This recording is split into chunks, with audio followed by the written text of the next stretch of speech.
mean, I think I'm excited to play against 100 Thieves because they were like a really strong bot lane duo, and they would often call last split at least for like they'd rotate mid pressure into bot dives or at least like bot pressure, and then they could dive mid again. I don't think it's even made easier where top lane is removed as a factor for the most part. So I think seeing what they do and also responding to it correctly, and kind of like learning from them as well is going to be really important because like they basically were playing what the meta is now already. So this kind of just feeds into their strength, I think. And it'll be good to like see the limits are really because you can kind of play like psychopaths if that's the case and just like trade like any trade is winning as long as you're planning to dive bot. So yeah, I think trades like that or like 100 Thieves will be a really fun team to play. Welcome back to the LCS. I had a game 4, Golden Guardians versus 100 Thieves. A quick word from Chime, and I don't know about you, Emily, but now I am solely looking for psychopath level plays. Yes. I love it. I love that he said that because, like I said, when I've been watching LPL, that's all I've been watching are these super early, like level 1, level 2 bot lane 2v2s, and we didn't see a lot of that from 100 Thieves, right? I talked about it after their first game where I was expecting them to either make that lane a lot more volatile and try to push it a lot more, or maybe try to draw some jungle attention down there. Yeah, and 100 Thieves were the team that was just cut from a different cloth than most LCS teams where they want to be, you know, bigger risk takers. Like try and take those 2v2 fights like you were talking about where as, you know, most teams, especially we've seen games today where they can go long, right? Where you don't want to take that, make a mistake before second dragon, third dragon. 100 Thieves doesn't care about that. So I'm interested in this. I also love the challenge that Chime has taken, saying, look, this is their strength. We're going to take them on. We're going to learn from it. That's very cool. It's the right attitude, right? Excited to play against the team and the bot lane that was considered by many to be the best in the LCS just last year and will continue to be the team or the duo to beat in that sense. Yeah, I'd be crapping my pants. Just looking at game. I mean, there was nearly a perfect game aside for Cheese level 1 getting taught by TSM Academy effectively, you know? So it's scary now for Golden Guardians Academy effectively to go up against this 100 Thieves bot lane. And that's why it's cool that Chime is willing to step up to the challenge. I mean, at the very least, this bot lane has faced them, right? So it's not, it's not like they don't know what's coming. Yeah, and I mean, like, even listening to Chime being like, oh yeah, they're a team that wants to play through mid, go look for dives bot. I'm excited to play against them. It's like, oh, you want to place against that? Okay, interested. Yeah, I mean, this is footage from the previous time that we'd seen 100 Thieves last year, and you see how bot-focused they are, how much they like moving around the map, making these dives, which is perfect that Chime called it out in his little segment there, because this is what they are in their identity. The question that comes up with the changes in the current meta is that you can no longer use TPs proactively pre-14 minutes to force these kinds of dives, and does that mean they leave Huhi and FBI on an island more, or do they still find other ways to make this work? Yeah, I think it depends, and I think we kind of saw a prototype of this at Worlds, right? Because I didn't feel like they were doing as many bot lane dives, but they were playing stuff like the Lucian Nami, where they were like, we're going to have this hard push lane, we're going to contest more 2v2s in bot. So now I'd like to see in the LCS kind of the continuing evolution of that. And so the question remains then, how does Golden Guardians protect against maybe some of those bot lane dives? As you mentioned, top laners not really able to join offensively, can join defensively. Defensively, there we go. I'm still seeing like 4 TPs a game when I'm watching the LCK and LPL at times. So like you can still use mid TP for defensive play on his bot lane. I think the key for Golden Guardians is in Tony Top, right? Okay.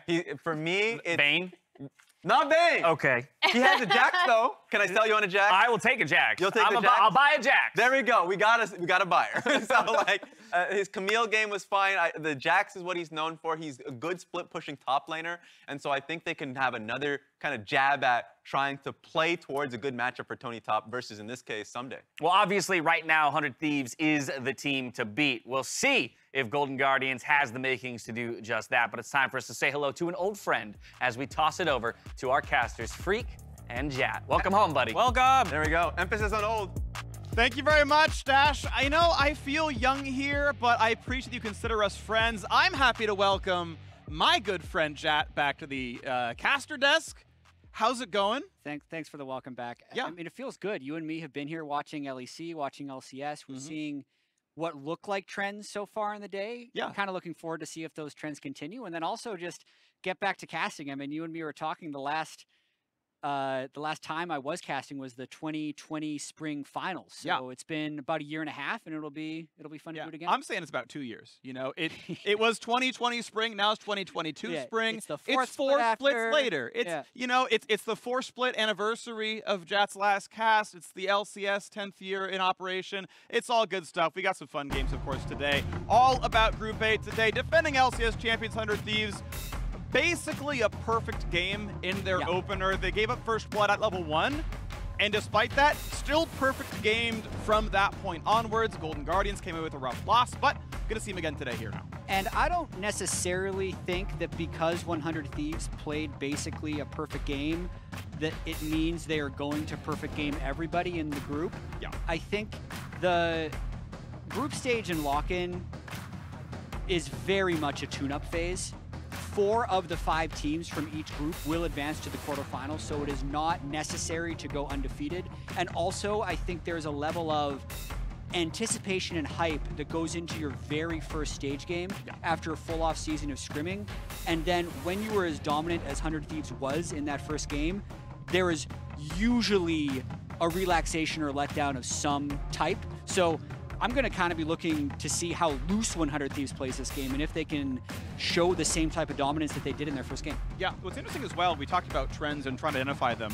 The 2 leagues that have played the most that are really top-end leagues, the LPL and the LCK, they had an earlier start. What I find very interesting is the support meta, and this is keying off the Karma ban we're seeing right now. Yep.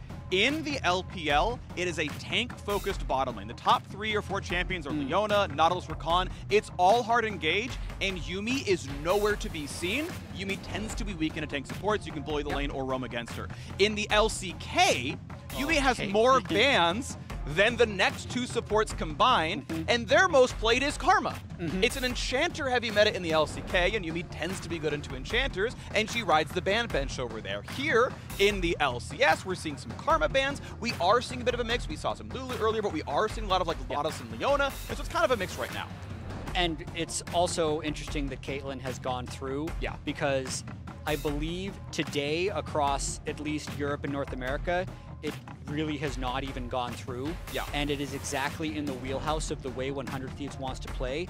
It does mean, however, that Thresh can go over, but there's also no Lulu ban. So I'm very curious to see what ends up happening for the bot lane here. Another interesting trend, at least in the LCS today, is AD carry, support, and jungle have been the 1, 2, 3 picks for both sides in all 3 games.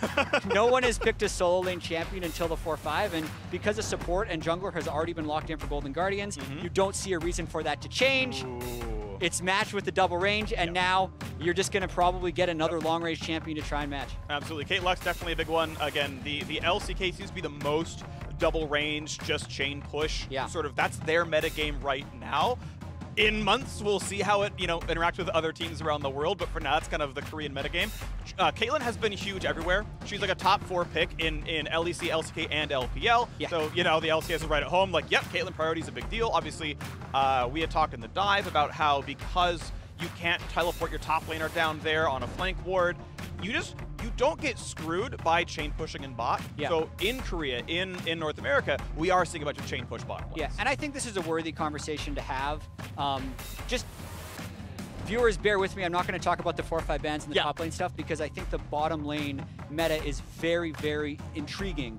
I have noticed, especially going through like 3 splits of preseason scrims into stage scrims, it is not uncommon for the type of range support, bot lane dominant things to be very prevalent in preseason scrims because you're able to just be a little bit more unleashed in the bottom lane and you're willing to be flippier in games. Usually throughout a split, you'll move more towards somewhat more conservative bottom lanes, more tank supports, and then better team fighting because you don't want to have the game hinge on whether or not you're able to take like a turret before 10 minutes or multiple plates with your bottom lane.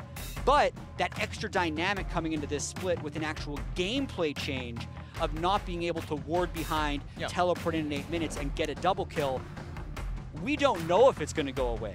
It's definitely the trend, though, at the start of lock-in to see those double ranged bot lanes have a lot of success. So right now, Renekton locked in for Golden Guardians, can be a top mid flex, but I think is the global #1 pick and ban champion right now in Pro League of Legends. Renekton is a high bar. He's at least on the podium up there. Obviously, at this point, 100 Thieves don't 100% know where he's going. Renekton is mostly a top laner, so it's not a hard guarantee. Syndra gonna come through for Abadaga. They're gonna find the last pick here. To your point, Jad, I'm also curious about the hard pushing bottom lanes and whatnot. I also imagine as team rosters are coming together, right, coordination is a bit weaker. So like a roaming support and the roaming jungle support duo, like that takes more time to learn. Whereas like, oh yeah, me hit minion's forehead is like much easier, you know, in the early season. I feel like that might be part of the solution. Vex coming through, by the way. Vex locked in to the mid lane for Ryoma. Yeah, looking forward to seeing how Ryoma can do with this Vex. Going back to the 4-5 bans, the Corki, Victor, LeBlanc kind of trio that we've been seeing all day has at least been banned out, so we're going to get something a little bit different. The Renekton Gnar is pretty common, right? It's a dare of whether you can counter the Renekton well enough with Gnar. I think you generally can. It just isn't as good of a setup champion if you do want to punish. But overall, I think 100 Thieves is going to be pretty happy with what they have going into this game. It looks pretty neat. So as the timer ticks down, we're not going to see any more trades down here. I am curious which way Lux goes in this game. For anyone who plays solo queue, we've all seen the Lux who gets the 8 kills and goes full AP, death cap 3rd one-shots. I'm more curious which way she goes kind of keystone-wise, because there's the very defensive Guardian option where you just want to make sure, like, I don't get one shot, Caitlyn does get one shot. As long as I W, we get the shield, we'll be okay. Glacial Augment is what I am taking to. If you land the Q, you get the tendrils out. The Gigantic Slow gives everyone on your team a 15% damage reduction. As long as Lux stays safe, and she should, she's Lux, you've just given your whole team a ton of tank stats.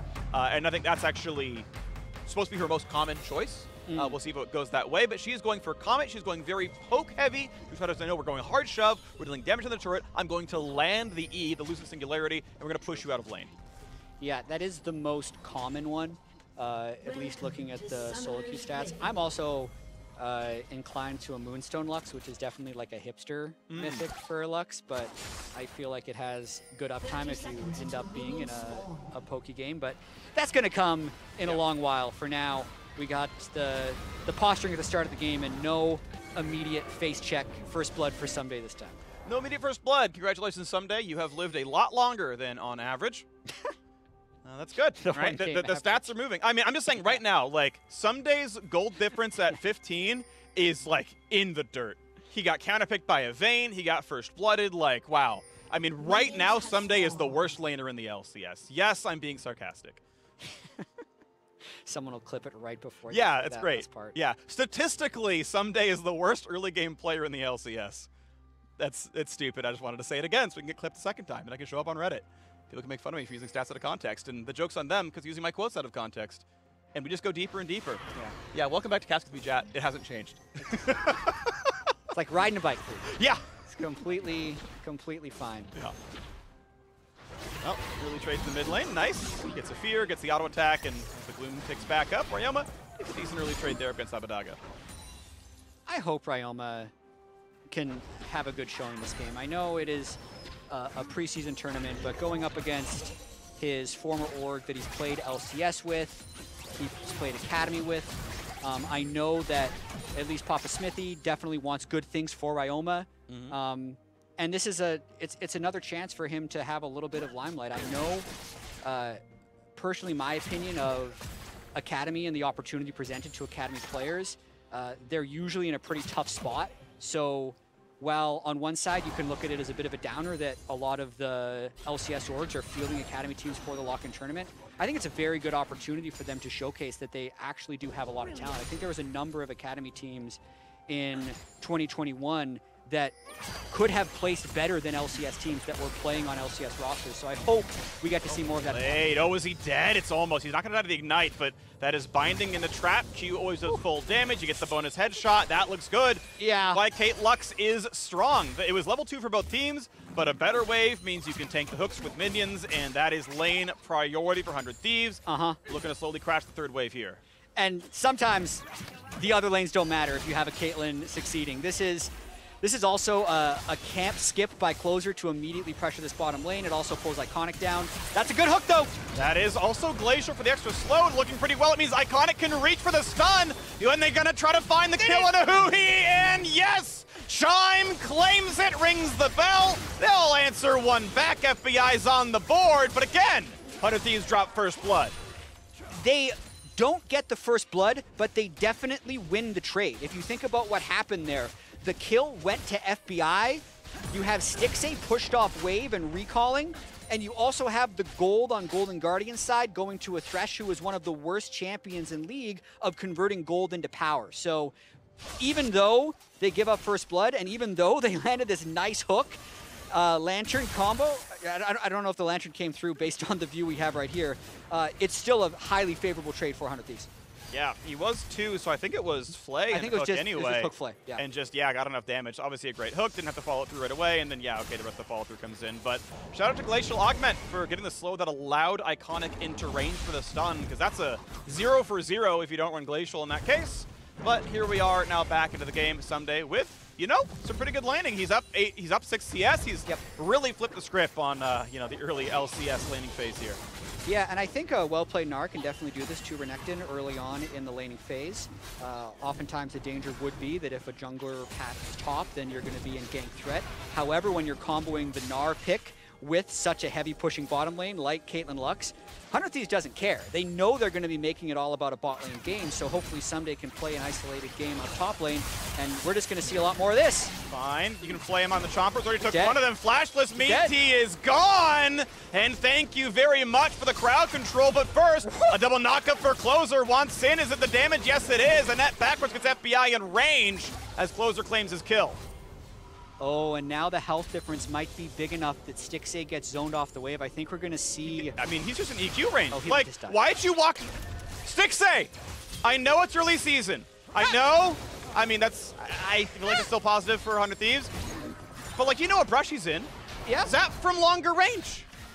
He wanted the experience. He did. He was tired of being starved. Yeah. Desperate times against a Caitlyn who's gotten a kill and an assist early and has frozen a wave on you when you're level 3 Jinx. I understand it, but just a bad situation that actually he kind of gets bailed out from by getting the kill. Yeah, I mean, good job kiting it a little bit and, yeah, keeping him on the turret. So, works out as a 1-for-1. It's still Boots and a Noon Quiver, so because Stixxay got that kill, he's actually on a decent power spike and should be able to play for the lane.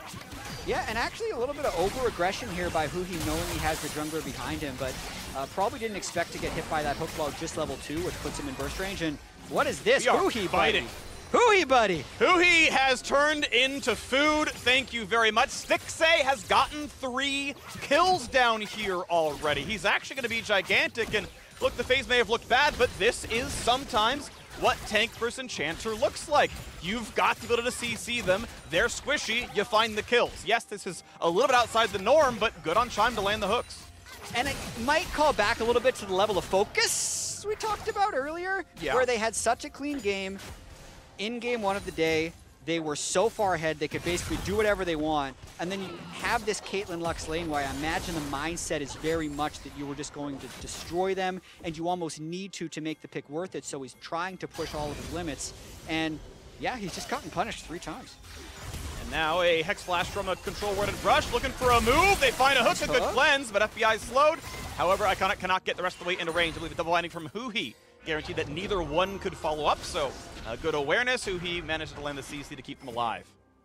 Yeah, well, watch this one more time. Remember that FBI is freezing bottom lane right here, so Huhi is trying to check alone. It was a pretty clever blast cone timing by Chime and Stixxay to get him while he was in the river.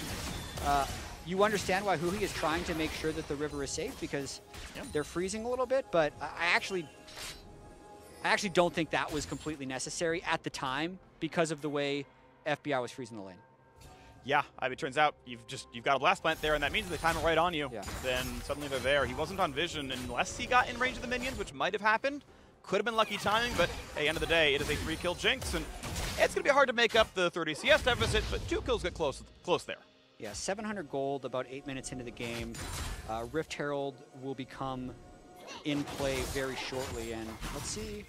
Yeah, Tony Top just very respectful of the Gnar. trading farm back and forth, so not much to talk about here. Ryoma on a roam. That is the ward that who he put down, and spots his former teammate is on the way over, and yeah, not going to make that roam happen. At some point, the controller gets swept out, but we're going to wait to see how long it's going to take. Closer, richest man, thanks to the kills he's picked up. Nice flash over the stun, finds the first combo, second W, into a stun. That is beautiful, and that is Iconic claiming the kill. They might be able to move for Rift Herald here. Something that I think is unique about this bot lane as they get hooked again. Looks like he got over the bind, pulls Huhi in, but did not pull turret aggro, so it doesn't mean a whole lot. End of the day, it's a flash down for Chime, a flash down for Huhi and FBI. Summoner advantage. Get it to 900, and you can smite it, but it resets. Oh. Iconic didn't have smite anyway, so couldn't have kind of fat-fingered it, but that means Golden Guardians dodge aggro too much, and it's going to be a reset on Herald. Oh, that's dirty. Iconic likely smote during the gank just for the additional pressure, and not being able to get the Rift Herald off that mid kill is a bit of a backbreaker. Chime! He's dead. He hooks at 50 HP. The binding lands a bloodbath down here. FBI and Huhi are not letting up. It doesn't matter how many times you're going to land a hook on that Lux. They're just going to continue to try and kill that turret. And I do like the way FBI and Huhi are playing the Caitlyn Lux lane. I think something that is important to note about the Caitlyn lanes is they really don't like to move. There's a dive here coming. We'll get back to it. Flash stun and a slow and a knock-up into literally nothing you can do. Tony Top from the second Someday hits Flash. He falls to the ground. Herald summoned, and Someday he gets jungle pressure for a second and turns it into an entire turret. Really clean. This is exactly the type of transition 100 Thieves had in their first game when Someday was on Renekton against Devane. He basically gets no attention for the first 10 minutes of the game. All the pressure goes into having bot lane get plates, but then they get the Herald, they get a gank, and immediately Someday is back in the game, rewarded for his sacrifice. Woo! From full HP, Chime is down, lands some CC, but Glacial does not give yourself damage reduction, just pots from full HP as the CC lands. Top Herald does crash into tier 2. That turret's down to 40%. It's picked up later on, but that is obviously a huge game for 100 Thieves, 43,000 gold up. Yeah, and Gale Force completed for FBI. That's part of how they were able to burst so hard in that Caitlyn Lux lane. So I think 100 Thieves did have that slight lapse of focus early on with Huhi getting caught, but they're completely back on track and have a huge lead. In the day, yeah, okay, 3 deaths on Huhi, sure, but FBI kept his nose clean. And though he only got assists for most of these kills, obviously still plenty ahead with the plates they farmed down on the bottom side. That's going to look pretty good as well. And now you can convert to the next piece onto the map. First Dragon finally going to be attacked here at the 11th minute of the game. Yep. Should be a complete formality here, but prioritizing closer, pressuring lanes, keeping his farm up, taking the Herald, crashing top, and then, now that there's not much going on, now we go for Dragon. But, well, moving around the map, mid-wave got pushed in. All right, we'll drop it, no big deal. Got to be a little careful of the Vex roam, don't want to give up a kill, and the Cloud Drake itself is not that important. Yeah. I think it's more common that the first Cloud Drake of the game is taken later than other Drakes. One, because people don't really respect the effect of it very much. They think it's a weak Drake, and two, it does the most damage, so it's the hardest to solo. Yeah, yeah. Mountain is the slowest to kill, and that can also change the calculus. The rest of them are, then Ocean slows you, which makes it the worst when you're ganked. So everyone has their own little well, it's bad for this reason. Still agree on your cloud point overall. Just there is some nuance of oh yeah, a few of them kind of suck in weird ways. Like the Hex one has a bouncing slow, so it's almost better Ocean Drake. It's oh, that one can hurt a lot. Yeah. But here we are into this game state with the 3,500 gold lead. Someday wants to steal away some Krugs. Even if all you get is the medium one and the 2 small ones, it's still a decent portion of the gold. Yep. You still feel good about counter-juggling your opponent. Yes, Iconic still gets most of this money. Closers are going through his camps now as well. As we get 12 minutes in, we still got, about 100 seconds left of killing plates. I want to know if 100 Thieves get any more done. Bot lane down to 2 plates remaining. 3, just kidding. It was a small number, couldn't quite tell. And now, look at the top side invade. Iconic, knock-up, Smite's gonna land. Lantern to safety, Chime's there for the save. Nice little steal as 100 Thieves is trying to use that added pressure from the top lane, and anytime they can get vision on the enemy jungler, knowing that you can't TP behind a bot lane, Caitlyn Lux is completely free to play as aggressive as they want. Hello, Iconic. Yep, all right, there we go. Good damage. Abadaga wants to sidestep any more crowd so it could be landed. Play backwards on a closer. Ult comes across, nearly the kill. Closer goes for the dunk. Gorge Ranker finds the kill. Should be traded back, and now it's a Jarvan to the opposing team. EQ goes over, but stunned into, rooted into, dead. FBI claims his second. Interesting choice there by Iconic to go back in. Yeah. He had the Jarvan, so you had to use it, he felt like. Definitely not the wise choice because FBI had actually stopped hitting the turret, gave up his opportunity for a plate, and was just able to come over and pick up a one-shot kill.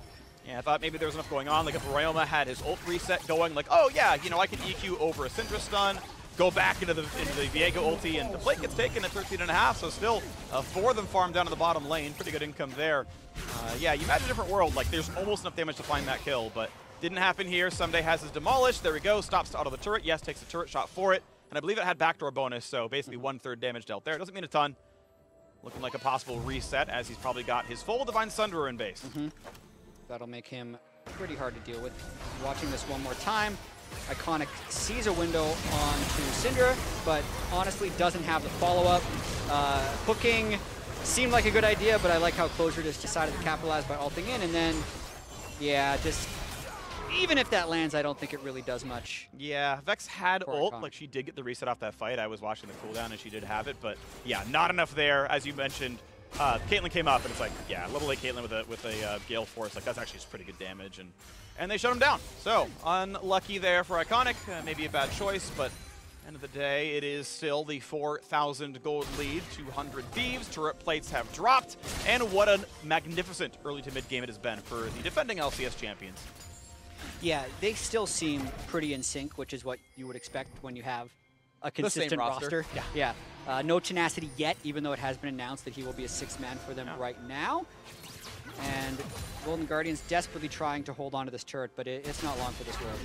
I like the choice. Yeah, with no turret, you can't take that fight. Ryoma has levels, but it's like, yeah, you have teammates nearby. I can't actually dive this. No way to go for it. So, saves the ult, saves the chance at going for a big fight. Abadaga needs to walk away. Gonna find the slow. Is Iconic into the stun. Flash hook, sidestepped. And that is unleashed power, but not gonna be enough. The kill comes through. A good setup. Iconic lands all the CC that is needed, and it's one back on the board for Golden Guardians. Yeah, and Golden Guardians needs to keep trying to make plays like that. They are definitely playing significantly from the back foot because of how much lane pressure 100 Thieves has been able to create, but if they can ever find ways to sneak in behind the Caitlyn Syndra, while Caitlyn Syndra do have great damage and great setup, if you sneak behind them, they're not the most mobile champions. Oh, the zap. Okay, a flash of safety. Caitlyn, summoner heal just about required. I think it was necessary. The snipe could have done enough. So, double summoners down for just smart plays at 100 Thieves bot lane.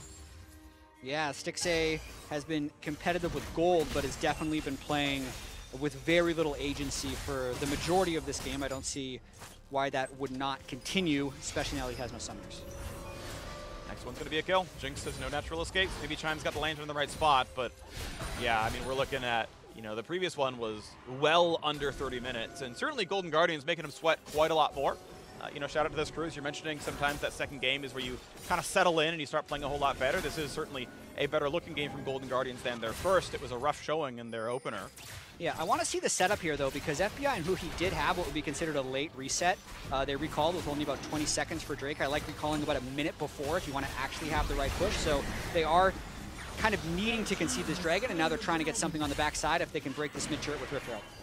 Yeah, it's going to be interesting to see what happens out of this one because there will be another turret going down. It will grow the gold lead. Certainly 100 Thieves are massively ahead as far as what they can spend, what they can buy, and that just means they're the more powerful team on the map. But it has meant 2 dragons over to Golden Guardians. If they do find a way back in somehow, right? If they do make something happen, they're halfway to Dragon Soul, and that could be a really important piece of power. We are going towards Ocean Soul. It is an Ocean Rift in this case.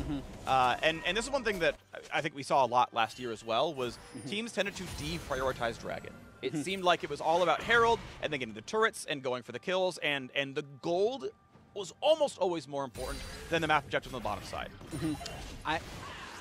Again, I think it's an interesting conversation to have because if you are able to accrue a large gold lead, then it's totally fine to give up 2 dragons. But if the game stays close, those 2 dragons become very threatening. So in this case, I don't think 100 Thieves should be concerned at all that they gave up the 2 dragons because they have a big enough of a gold delta that they'll be able to overpower the 3rd Drake. But I've also seen a a lot of teams have success where it is a close game. If they're able to just sneak those dragons out, it turns into a win condition for them. 100 Thieves' win condition is just going to be large gold leads and likely Baron pressure. But that's because they've done successful enough in the early game to get this gold lead. Yeah, the 2-on-2 played really well. Closer played around them. The first Herald play was really nice, where they hit that all up and just instantly 1,000 gold went into Sunday's pockets, shared with Closer, I suppose. And we just saw Sunday just recently finished killing top lane tier 2 on just split. I'm pretty sure he got that one gank from Closer. Yeah. It's been an island up there, and it's been an island that's basically named after Sunday. His flag's been planted, and he owns all of that side of the map now.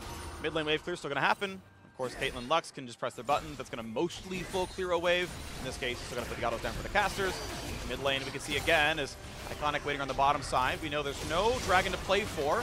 And even Baron's still a minute and a half away. Nice sidestep. Closer not going to be hooked, but goes with a flash dunk. Finds two, gets one kill. And now the other side is what matters. Closer dropped low, takes a rocket, but able to flag and drag away. And an ultimate Renekton. Tony Top's going to go right back away as Iconic gets caught out. The fight was over. It was 5v4, and somehow the Golden Guardians jungler gets converted into 300 more. Nice play by 100 Thieves there. He landed a couple of nice long-range bindings, which 100 Thieves was able to capitalize on with good chain CC, whether or not that's traps or Cinder stuns, and they're just continuing to push. And the rest of the skill shots, if that bind lands, you can put in the rest of the Lux combo, or someone else comes in, Abadaga maybe shows up for the rest of it, or Someday dives the tower, and it's going to turn into another turret falling. Map control still in there. 2 dragons, 0 turrets. To 5 turrets and a kill lead and a goal lead. 100 Thieves still just playing for the pressure right now. Baron is spawning in 30 seconds. Dragon in 2 minutes. Watch that mid fight again, as it's a great engage by Closer. Yeah, I mean, he's able to dodge a couple skill shots there. Doesn't get hit immediately by the Vex. Flash R as the TP comes in, so everything's pretty clean at this point. You can see Golden Guardians wants to try and get a kill on the Closer. They're thinking maybe this is their chance to get back into the game, but as you can see, it really is not. They can't get through the choke point. The Cinder zone control is too strong, and they just end up losing 2-0. Yeah, eventually Iconic lands his stun on Caitlyn, but it's like, oh, we're done by now. Okay, Tony Top got caught out and had to jump back away. So there's no team fight. And then as you mentioned, the bindings that he have been landing, those look pretty good. So it keeps going the way of 100 Thieves. We now crest into, I want a better phrase than post Baron, but 20 minutes is such a clear breakpoint in the game where Baron is now on the map. The macro calls kind of change. Mid-game feels too early. Like we've already hit mid-game a while ago. Sure. So I kind of want help from the internet. Let me know what you think it should be. I don't think post Baron is quite the right term, but this is clearly a shift in game state as Baron spawns, and I'd love a clean term for that fits the vernacular of League of Legends. So if you have any ideas, put it in the Reddit thread, tweet me, whatever you want it to be, but I think it's an important conversation at some point. I would just say post 20 minutes. Post 20? Okay. I just like having names for it. Yeah, I know. But I see your point. Yeah. You were also talking to me earlier about like the traditional CS stats of like CS at 10 and CS at 15. How 8 and 14 are like cleaner numbers based on the way the game works right now. Right. Yeah. I think CS stat catches steam as well. Yeah. I mean, it's what we're probably going to be using in the LCS this season for comparative stats when we start measuring lane leads and whatnot. Because yeah, Someday got his turret crash right at 12, 13 minutes into the game.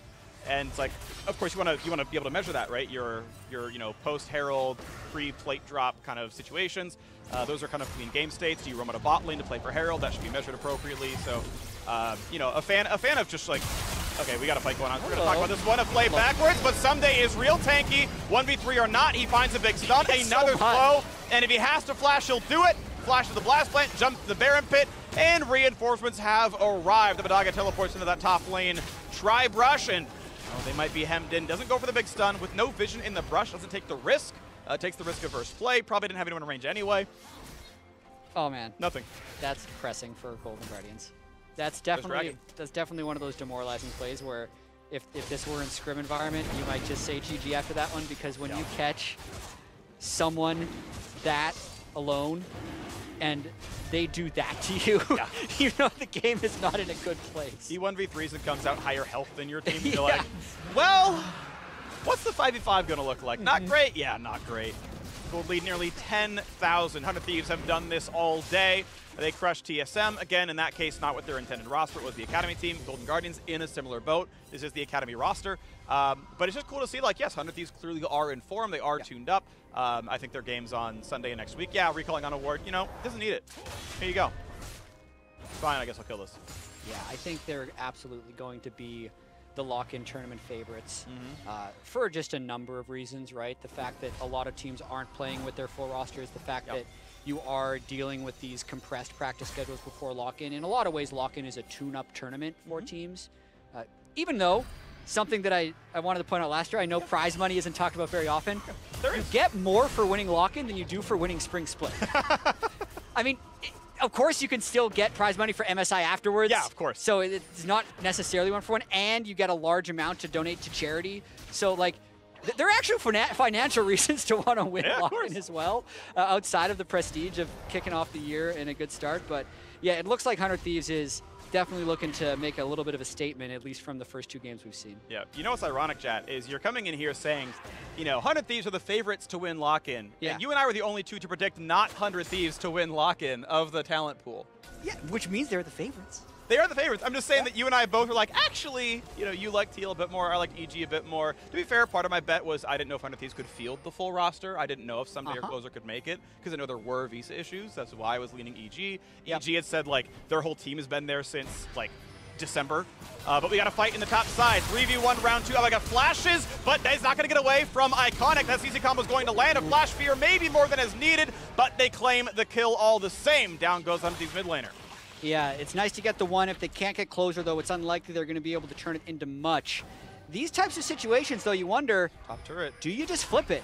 Like, there's a Gnar up there. I don't think they have quite enough DPS to be able to do Baron, but if they can catch Closer, they'd have a Baron opportunity. Just don't know how he dies. FBI is there. Renekton is holding a wave under his turret. Dunk comes in, force the flash. Iconic must tank. He will do so, but there is good gold in the top lane. It's a banana stand full of money. Knock it down. Don't burn it down. Cash it out first. And it's going to be a decent chunk. 500 for the turret itself. Minimum 250 for the objective bounty. I believe up to 400 if it's the fully ramped bounty, which, you know, nearly doubles the value of that turret, and is probably something that should be very prioritized in getting back into the game, as now Someday is going to be in a 1v2. They sent Pixie over, sidesteps the zap, and Tony Top has a flash, but does he not feel like he's in flash stun range? No. He needs to get the empowered stun, does so. Someday gets Mega Gnar, into the wall he goes. Tixie still putting the shots down. Next zap should be up in a second, and he sidesteps that one too!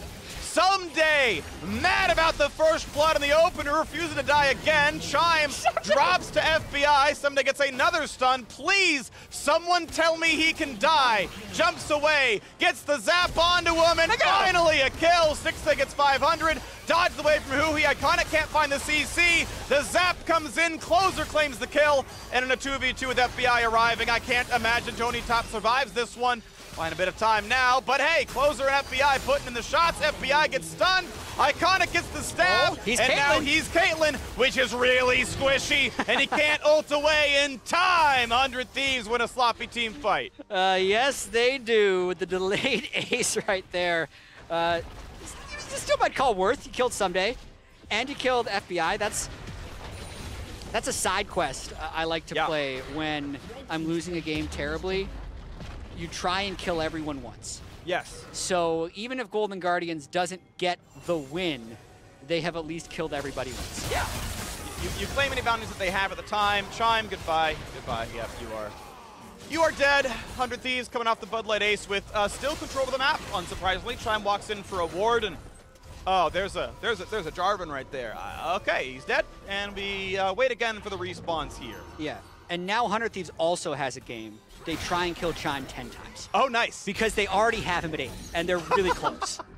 I will say, I'm a big fan of getting triple doubles in League of Legends. Same. As not a good basketball player, you want double-digit kills, deaths, and assists. Very hard on support, unless you're Brand. Then it's actually really easy to get 10 each. Maybe the best champion for that overall, but getting to a double digits somewhere, you know, is going to feel pretty good. It's very easy in A-Ramp. The hard one is 20-20-20.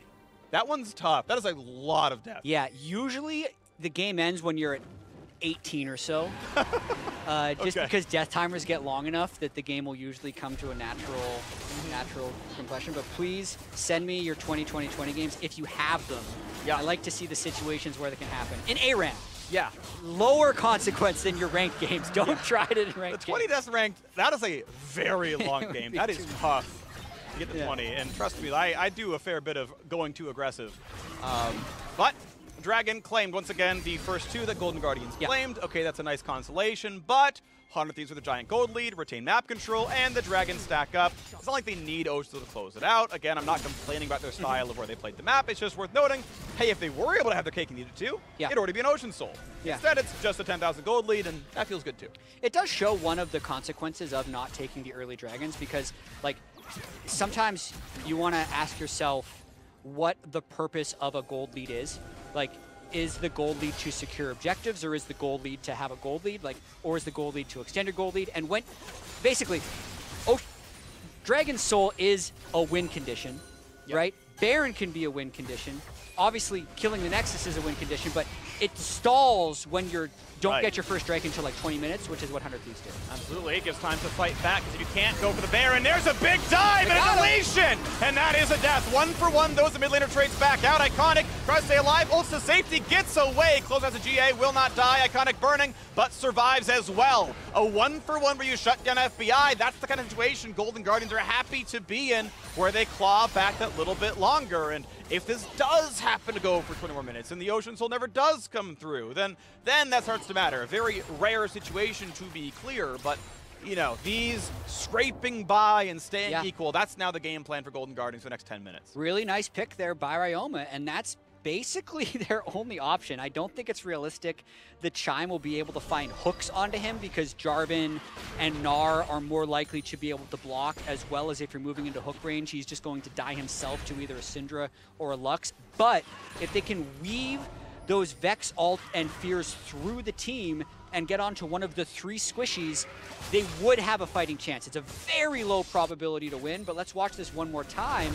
You can see how far away FBI actually is here before he's in fatal range. Like, he's not within 1,000 range of anyone until he's dead to a CC chain. So if they can find those angles, they have a very small chance. Yeah, and it wasn't even the rocket. Jinx didn't land that one. It went right through the corpse. So, I mean, that could have even been a get excited and even more chance to win a team fight. Obviously, Jinx scales incredibly well in team fights once she gets that first kill. Just a boatload of attack speed, of course, possible via her passive and minigun and her keystone of lethal tempo. Like, you can start shredding as time goes on, but you need that first kill. Turns out you've got an assassin for a frontliner. That first kill isn't that hard to reach if you can involve yourself. FBI sidesteps the ulti, pretty important. I think Ryoma could have gone for the combo there. FBI has cleanse, but not flash.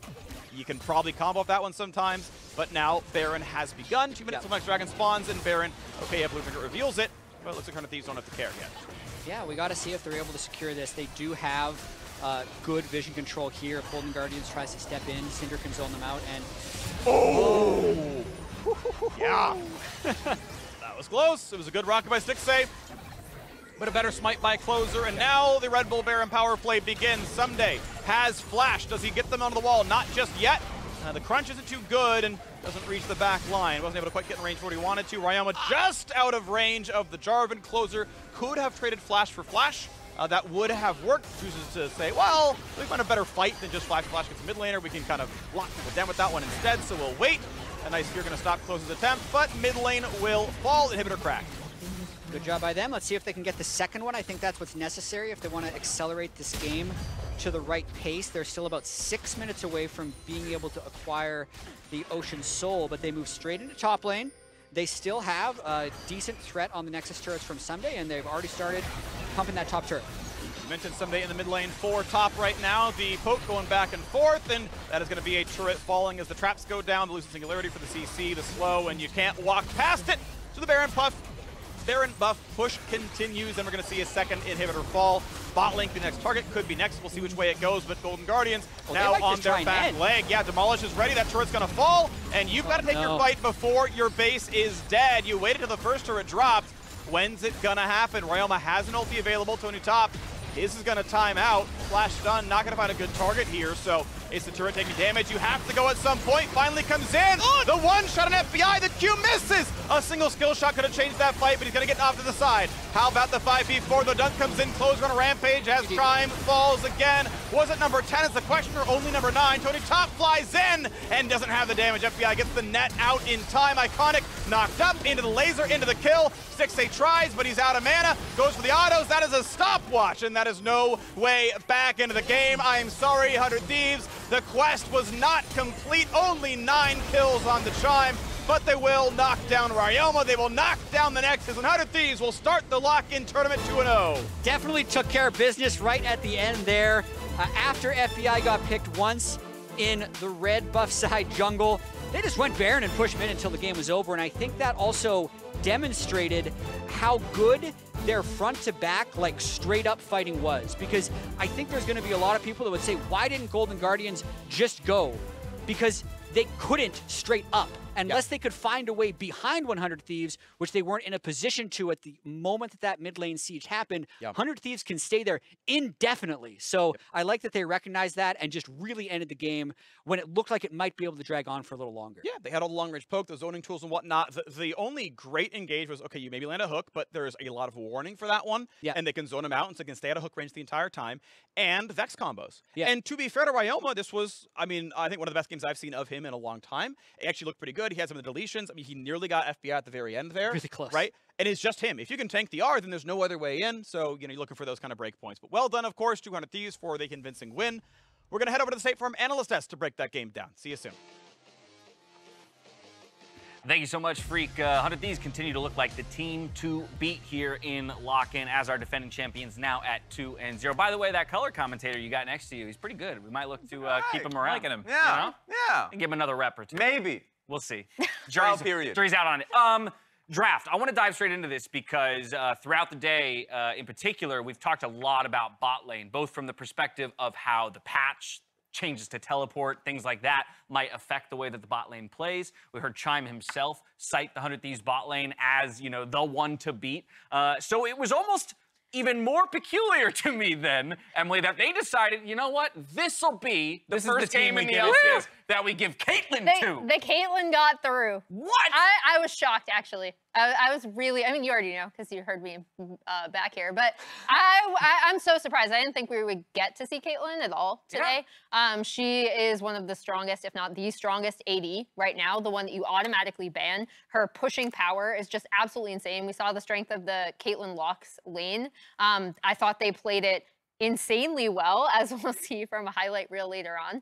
And then the rest, like J4, Syndra in the mid lane, and then put Someday on something he's super comfortable with, the Gnar. It was an attempt, I think, by Golden Guardians to put Closer in a bit of a tough spot because they double ban out two of the most popular junglers, take Viego away, which is one of his signature picks now, and that pushes him down to Jarvan, but I just think the opportunity cost is way too high because you know they're going to take Caitlyn. That's why you're able to get the Viego, but, you know, it's like you're still giving FBI Caitlyn. Yeah, that's the risk, and I thought that the Gwen ban, I know that if they're trying to make this trade available so they can get something out of it, I think, hey, you have a lot of top lane picks that you can deal with Gwen, let it go through, right? Like, I would much rather see So you throw another jungle ban out there then? Yeah, I probably would. So that's where I think from the draft perspective, I understood what they were going for, and I mean, they got what they wanted. It just came down to the fact that, sure, you get Renekton on 4, but that gives a good lane phase for Someday going back to the tried and true Gnar. And I think based on how this Champions League played out, it's no surprise then that almost all of the action through the early portions of the game was centered around that bot lane. And in fact, it was Golden Guardians that'll get the first blood, but not before a kill is traded back. And I think ultimately 100 Thieves wins out on the trade. Yeah, 100 Thieves wins out on this trade immensely. And this isn't the first time in game that you'll see Golden Guardians actually do be able to trade a kill back. But guess who still has the pushing power in this lane? So not only do 100 Thieves get the kill, they're able to push up. This actually happens several times, not even just in bot lane, but they'll still have the push on that wave. And they'll still be able to get turret damage, so they'll always come out ahead. Yeah, and I think it was really interesting because they did manage to punish Huhi a couple of times, and the way they ended up playing the Caitlyn lane was a little different. Huhi still, or excuse me, FBI still got a really fat lead, but it was mostly off freezing the wave near him rather than perma-shoving into turret. So it was a little bit of an adaptation, but one of the areas that I think, you know, the Thresh got into trouble with was taking the Glacial Augment, which is really popular right now, but it doesn't give you quite as much personal survivability because the damage reducing effect applies to your allies only. And so not quite here yet, but a couple times you're going to see Chime blow up. Yeah. And so, like, I think this is a great experience, much like Chime said before the game even happened, where it was just like, I mean, this is just a good learning experience in general. But, like, for me, it was a case of 100 Thieves playing the 2v2 a little bit better, but also just having numbers there. And so, like, I think that's what Golden Guardian is going to get a takeaway from it. Taking a quick look at what that bot lane play ultimately netted for FBI on that Caitlyn. But at the same time, I also want to point out to you viewers at home, you may notice a bit of a difference here on this graphic, at least in terms of the way that the statistics are labeled. You have seen an @8 and an @14 minute for CSD and goal difference. That's intentional. I know 5s, 10s, 15s are pretty numbers, but Mark, there was a lot of thought that went into this in the offseason about how these metrics are probably a little bit better at helping clue us into where advantages were really gained. Yeah, we talked about this on the dive a little bit, and Freak was pushing for building the breakpoints around things that actually happen in game and not just our favorite numbers, because 8 minutes Rift Herald spawn, 14 minutes turret plates drop, and that gives better breakpoints for where things are happening in the game and how people are going to start moving around the map. Yeah, I like the 8-minute point 100%. There are too many times where the early laning phase stats would be 10 minutes. It's like, but the game-deciding play literally happened at Rift Herald. Yeah. So, good call. So while we acknowledge it's going to feel a little weird, I think even for us, those of us who are so used to seeing those, 10 and 15-minute statistics for so long, it will take an adjustment. We do think that this is ultimately a better metric by which to evaluate players statistically. All that said, we are going to go back over to LaTigers, who's standing by with Closer for the Verizon postgame interview.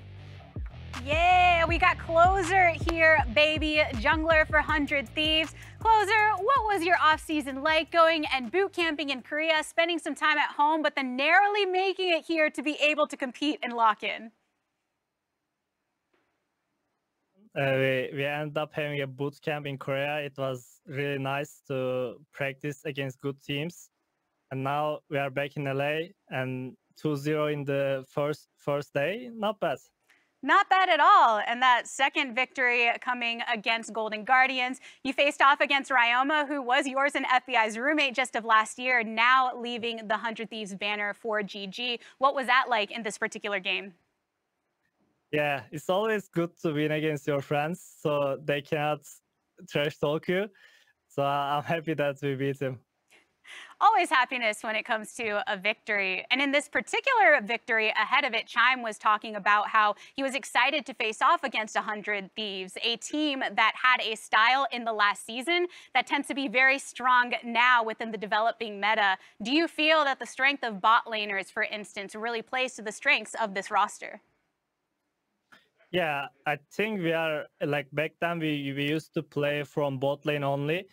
And right now the meta fits us really well, but we are still improving, and I think we are not a one directional team anymore. Like we can play through top and mid and jungle. So like we are happy with the meta overall. There's so much development of 100 Thieves over time, but with Locket in particular, it feels like a little bit of deja vu. Last year, people talking about 100 Thieves, they have the advantage because of the synergy from that Golden Guardians roster coming over. Now it's 100 Thieves, the LCS champs, have the advantage because of the synergy of the roster staying together. Do you feel that that is a fair thing to say at this point in the season? Yeah, it's really weird actually. Ever since I was in LCS, I was an underdog. Now finally people are like saying we're gonna win the whole thing. So it's a different experience. But I think, yeah, definitely we have an advantage. We didn't change any of our roster. So yeah, we should win the whole thing. Well, according to you on Twitter, you already believe you're gonna win the whole thing, lock in champions. So if we assume that you are in the finals, who do you think is going to be your opponent on the opposite side? I think EG. Yeah, I would say EG because Team Liquid still doesn't have their full roster, but they can be Team Liquid can beat them as well. A lot of talent in the predictions were aligned with your prediction here. We'll be excited to see how that all plays out. Closer, thank you so much for stopping by for this interview.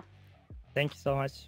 One more game to go on the day, everyone. LCS lock-in continues with FlyQuest facing off against C9. See you there. What is going on? I can't afford streaming anymore, so... Sure you can. State Farm has rates that fit your budget. Oh, good. Because some true crime would be nice. Like a good neighbor, State Farm is there. Call or click to get a quote today.